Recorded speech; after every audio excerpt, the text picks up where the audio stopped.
We are blessed with all sorts of great ski resorts, and tonight controversy is brewing on top of Mount Spokane like a midwinter storm. The battle is over trees and new ski runs. The Mount Spokane Ski and Snowboard Park is pitching plans to expand, so here's where the current resort is, and here is where the ski area hopes to add 2 new lifts and open up 400 acres on the back side of the mountain. KXLY4's Erik Loney spoke to both sides and has more on the debate. Erik? Yeah, the nonprofit that runs the ski hill says it has to expand to stay competitive with other ski hills and just plain survive in the future. But some environmentalists say this proposed development will actually do more harm than good.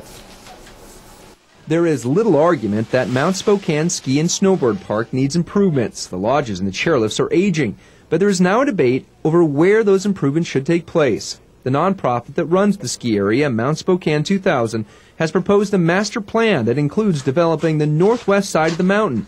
This map shows where 7 new runs and 2 chairlifts could be built. A lot of what we're proposing to do is we call it reclamation. I mean, we're looking at reclaiming areas that were historically used for skiing. John Morrow is on the Mount Spokane 2000 board. He says the ski area needs to expand to keep up with the competition and because of climate change.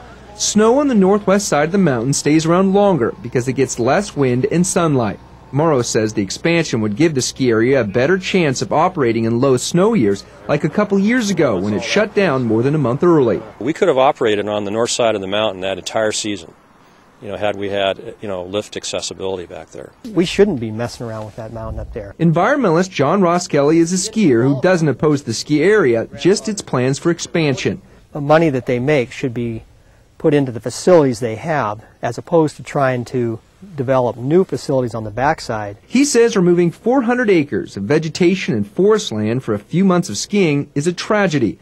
He says the area provides habitat for wildlife and is the watershed for the Little Spokane River. Already there's recreation back there. Why would you want to go down and rip out forest and more vegetation and then create more runoff and mudslides or whatever these things occur? Now, the state is just beginning to look at the environmental impact this expansion could or could not have, and a final decision on this issue is not expected for a couple years. But the state does want the public's input, and you can contact the State Parks Department to tell them what you think. Reporting live, Erik Loney, KXLY4.